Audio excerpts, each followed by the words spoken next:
22 अप्रैल 2025। कश्मीर में बहार का मौसम था। एक ऐसी वादी जो उम्मीद, हंसी और टूरिस्टों की वापसी से गुलजार थी। लेकिन यहां शांति हमेशा कमजोर रही है, गहरे तनाव पर एक पतली परत जैसी। उसी शाम पहलगाम के पास लोकल लोगों और तीर्थयात्रियों को ले जा रही एक बस को निशाना बनाया गया। एक गाड़ी जिसमें विस्फोटक भरे थे बस से टकरा गई। धमाका बहुत भयानक था। कुछ ही सेकंड्स में वादी की शांति खत्म हो गई। 40 से ज्यादा आम नागरिक मारे गए और कई घायल हुए। धमाके के बाद मुड़ी तुड़ी धातु, बिखरा हुआ सामान और असहनीय दुख। खबर तेजी से फैली। नुकसान की तस्वीरें सोशल मीडिया और न्यूज चैनलों पर छा गईं। पूरे भारत में सदमा गुस्से में बदल गया। कैंडल लाइट मार्च बदले की मांग में बदल गए। यह हमला सिर्फ लोगों पर नहीं था, यह कश्मीर में नॉर्मल लाइफ के आइडिया पर हमला था। पुराने जख्म फिर से खुल गए और कार्रवाई की मांग तेज हो गई। वादी की शांति भंग हो गई। उसकी जगह एक तनावपूर्ण, डरावनी खामोशी छा गई। जहां कभी हंसी गूंजती थी, वहां अब सायरन और चीखें गूंज रही थीं। सब कॉन्टिनेंट एक चौराहे पर खड़ा था। शांति का रास्ता धुएं और डर से ढका हुआ था। जंग के नगाड़े बजने लगे थे। एक बार फिर वादी खून में डूब गई थी। इसके बाद नई दिल्ली ने तुरंत जैश-ए-मोहम्मद पर इल्जाम लगाया और लाइन ऑफ कंट्रोल के पार पाकिस्तान की तरफ इशारा किया। इंडियन अधिकारियों ने पकड़ी गई बातचीत और फॉरेंसिक सबूतों का हवाला दिया, जिससे पब्लिक का गुस्सा और मीडिया में हंगामा बढ़ गया। फौजी कार्रवाई की मांग एक नेशनल डिमांड बन गई। पाकिस्तान ने इसमें शामिल होने से इनकार किया, हमले की निंदा की और भारत के इल्जामों को बेबुनियाद बताया। इस्लामाबाद ने इंटरनेशनल जांच की मांग की, लेकिन भारत में कम ही लोगों ने सुनी। डिप्लोमेटिक चैनल फ्रीज हो गए। अविश्वास और गहरा हो गया। एलओसी के साथ दोनों तरफ की सेनाएं हाई अलर्ट पर चली गईं।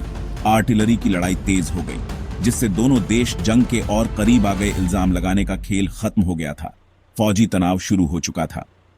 5 मई 2025 को भारत ने ऑपरेशन सिंदूर शुरू किया। एलओसी के पार एक सीक्रेट स्ट्राइक। स्पेशल फोर्सेज ने कथित आतंकी कैंपों को निशाना बनाया, जिसका मकसद बस हमले का बदला लेना था। नई दिल्ली ने कामयाबी का दावा किया, ड्रोन फुटेज जारी किए और कम से कम आम नागरिकों को नुकसान होने की बात कही। इंडियन मीडिया ने जश्न मनाया। देशभक्ति का जोश बढ़ गया। पाकिस्तान ने जवाब दिया, घुसपैठ को रोकने का दावा किया और भारत पर आम नागरिकों को मारने का इल्जाम लगाया। दोनों पक्षों ने अलग अलग बातें कहीं, जिससे जंग का माहौल और धुंधला हो गया। इंटरनेशनल पावर्स ने संयम बरतने की अपील की, तनाव बढ़ने के खतरे से घबराकर। दुनिया देख रही थी, डर रही थी कि यह तो बस शुरुआत है। कश्मीर के अंधेरे में चल रही सीक्रेट जंग सबके सामने आ गई थी। बड़े झगड़े का खतरा मंडरा रहा था। स्ट्रैटेजी और पॉलिटिक्स से परे आम लोगों को सबसे ज्यादा झेलना पड़ा। दोनों तरफ के सैनिक मारे गए। हर नुकसान एक परिवार को तोड़ गया। बॉर्डर के गांवों में आम नागरिकों को लगातार गोलाबारी का सामना करना पड़ा। उनके घर और जिंदगी तबाह हो गए। हजारों लोग भाग गए, सब कुछ छोड़कर भीड़ भरे कैंपों में अनिश्चित पनाह के लिए। खाने, पानी और दवाइयों की कमी हो गई। सदमा बहुत गहरा था, खासकर बच्चों के लिए। टूरिज्म ठप हो गया, इकोनॉमीज लड़खड़ा गई और उम्मीद फीकी पड़ गई। यहां तक कि फ्रंट से दूर भी लाखों लोगों को डर और चिंता ने जकड़ लिया। झगड़े की असली कीमत दुख, विस्थापन और टूटे हुए फ्यूचर में मापी गई। जंग अब सिर्फ एक हेडलाइन नहीं थी, यह एक रोजमर्रा की घुटन भरी हकीकत थी। इंसानी नुकसान बहुत ज्यादा था। जख्म शायद कई पीढ़ियों तक रहेंगे। शांति पहले से कहीं ज्यादा दूर लग रही थी। झगड़े के झटके ने दोनों इकोनॉमीज को बुरी तरह प्रभावित किया। इन्वेस्टर का भरोसा खत्म हो गया। मुंबई और कराची में स्टॉक मार्केट गिर गए। करेंसीज कमजोर हुई, कीमतें आसमान छू गईं और महंगाई ने आम परिवारों को निचोड़ दिया। ट्रेड रूट और सप्लाई चेन टूट गईं, जिससे इंडस्ट्रीज ठप हो गईं और नौकरियां खतरे में पड़ गईं। सरकारों ने स्कूलों और अस्पतालों से पैसा डिफेंस में लगा दिया। डेवलपमेंट रुक गया, गरीबी बढ़ गई और फ्यूचर की संभावनाएं धूमिल हो गईं। जंग पर खर्च किया गया हर रुपया प्रोग्रेस के लिए 1 रुपया कम था। आर्थिक दर्द असली, तुरंत और बड़े पैमाने पर था।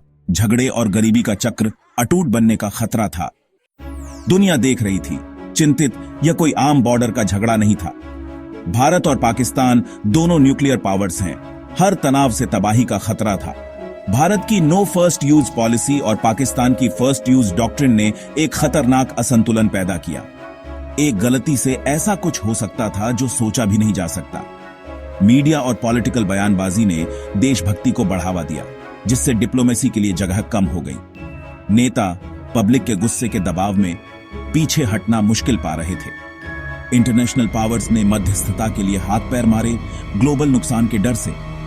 न्यूक्लियर जंग का साया इस संकट पर मंडरा रहा था। इंसानियत का फ्यूचर पुरानी दुश्मनी और मॉडर्न हथियारों पर टिका हुआ लग रहा था। दुनिया सांस रोके हुए थी, समझदारी के लिए प्रार्थना कर रही थी। आगे बढ़ने का सिर्फ एक ही रास्ता है, शांति, जंग नहीं। दोनों देशों को सीज फायर बहाल करना चाहिए और बातचीत के चैनल फिर से खोलने चाहिए। आगे की तबाही को रोकने के लिए बंदूकें खामोश होनी चाहिए। नेताओं को नफरत को छोड़ना चाहिए और मीडिया को कंट्रोल करना चाहिए, जो बंटवारे से फायदा उठाता है। हमलों की जांच ट्रांसपेरेंट और जॉइंट होनी चाहिए, न कि एक तरफा। विस्थापित आम नागरिकों के लिए राहत और पुनर्वास एक प्रायोरिटी होनी चाहिए। इंटरनेशनल मदद जरूरतमंदों तक पहुंचनी चाहिए, जिससे दोनों पक्षों को अपनी साझा इंसानियत याद रहे। जंग कोई खेल नहीं है, ये नुकसान, दुख और बर्बादी है। असली ताकत तबाही पर शांति को चुनने में है। भारत और पाकिस्तान का इतिहास, कल्चर और एक बेहतर फ्यूचर की उम्मीद साझा है। चुनाव साफ है, खत्म न होने वाला झगड़ा या साझा खुशहाली। आइए शांति की मांग करें, इससे पहले कि बहुत देर हो जाए।